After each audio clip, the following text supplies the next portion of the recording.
అమరావతి రాజధానిలో చాలా ప్రధానమైన రహదారి సీడ్ యాక్సెస్ రోడ్. దీన్నే E3 రోడ్ అని కూడా అంటారు. అమరావతి రాజధానిలో ఈస్ట్ నుంచి వెస్ట్కు ఉండే రోడ్లన్నిటికీ E1, E2, E3, E4 అని నెంబర్స్ ఇచ్చారు.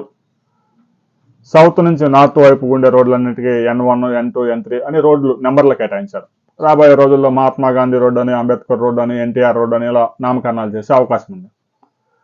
సీడ్ యాక్సెస్ రోడ్డు ఉండవల్లి నుంచి దొండపాడు వరకు 26 కిలోమీటర్ల నిర్మాణం పూర్తయింది 2018లోనే. అయితే ఉండవల్లి నుంచి జాతీయ రహదారి వరకు 6 కిలోమీటర్ల రోడ్డు భూసేకరణ ప్రక్రియ నిలిచిపోవడంతో ఆ పనులు అప్పట్లో పూర్తి కాలేదు. మరలా కూటమి ప్రభుత్వం అధికారంలోకి వచ్చిన తర్వాత కొంతమంది రైతులతో సంప్రదింపులు జరిపితే వారు ల్యాండ్ పూలింగ్ ద్వారా భూమి ఇచ్చారు. మరి కొంతమంది కోర్టుకు వెళ్ళారు. దీంతో ప్రభుత్వం భూ సేకరణకు నోటిఫికేషన్ విడుదల చేసింది. ఇక మేము ఇవ్వము అన్నా కూడా కుదరదు. ప్రభుత్వానికి కావాల్సిన భూమిని తీసేసుకుంటుంది. ఏదైనా వివాదం ఉంటే కోర్టులు తెలుసుకోవాలి. పనులు మాత్రం ఆపడానికి వీల్లేదు. ఇక 3 కిలోమీటర్ల స్క్రూ బ్రిడ్జి రాబోతా ఉంది. మణిపాల్ హాస్పిటల్ పక్కగా జాతీయ రహదారిని కలుపుతూ ఓల్డ్ ముంబై రోడ్డుని దాటుకొని కీలకమైన సీడ్ యాక్సెస్ రోడ్డు వరకు అతిపెద్ద స్క్రూ బ్రిడ్జి రాబోతా ఉంది. 700 కోట్ల రూపాయలతో పనులు చేపట్టారు. ఇప్పటికే మంతెన సత్యనారాయణరాజు ఆశ్రమం వద్ద సీడ్ యాక్సెస్ రోడ్డు పనులు చురుగ్గా సాగుతూ ఉన్నాయి. భూసేకరణ ప్రక్రియ మరో నెల రోజుల్లో కొలిక్కి తీసుకొచ్చేందుకు అధికారులు పెద్ద ఎత్తున ప్రయత్నాలు చేస్తున్నారు. దాదాపు 53 మంది రైతుల దగ్గర నుంచి భూమిని సేకరించాల్సి ఉంది. ఆల్రెడీ ఇప్పటికే ల్యాండ్ పూలింగ్లో ఇచ్చారు. ఇక ల్యాండ్ పూలింగ్లు ఇవ్వడానికి వారంతా ముందుకు రాలేదు కొంతమంది. కాబట్టి భూసేకరణ అస్త్రం ప్రయోగించారు. భూసేకరణ అస్త్రం ప్రయోగిస్తే నోటిఫికేషన్ వేస్తారు. ఏ రైతు భూమి ఎంత ప్రభుత్వం తీసుకుంటుంది అనేది పత్రికల్లో కూడా ప్రకటిస్తారు. వారు పరిహారం విషయంలో హైకోర్టుకు వెళ్ళడం తప్ప చేయగలిగింది ఏమి లేదు. పనులు మాత్రం అడ్డుకోవడానికి వీల్లేదు.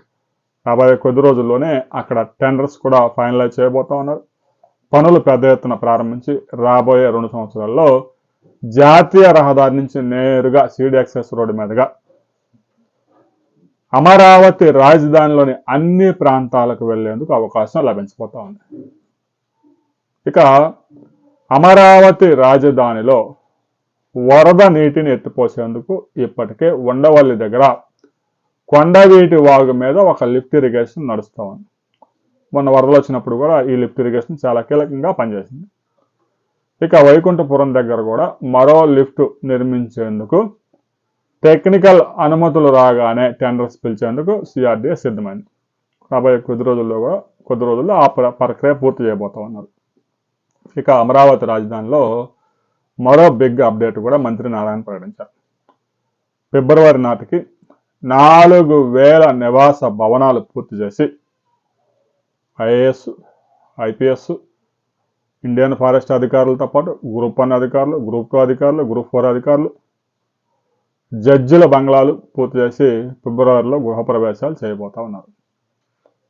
పెద్ద ఎత్తున కార్యక్రమాలు జరుగుతూ ఉన్నాయి. ఇక వరద నీరు, వర్షాలు కూడా తగ్గుముఖం పట్టాయి కాబట్టి అమరావతిలో 20,000 మంది కార్మికులు, 3,650 యంత్రాలతో చురుగ్గా పనులు సాగుతూ ఉన్నాయి. ఇక జూన్, జూలై వరకు పెద్దగా ఆటంకాలు ఉండకపోవచ్చు. ఈ మధ్యలో వర్షాలు, తుఫాన్లు ఇలాంటివి వస్తే ఒక 2-3 రోజులు తప్ప. రాబోయే కొద్ది రోజుల్లో అమరావతిలో ఒక భారీ పెట్టుబడి పెట్టడానికి ఒక సంస్థ ప్రభుత్వంతో MOU చేసుకోబోతా ఉంది. ఆ వివరాలతో మనం మరో వీడియోలో కలుసుకుందాం.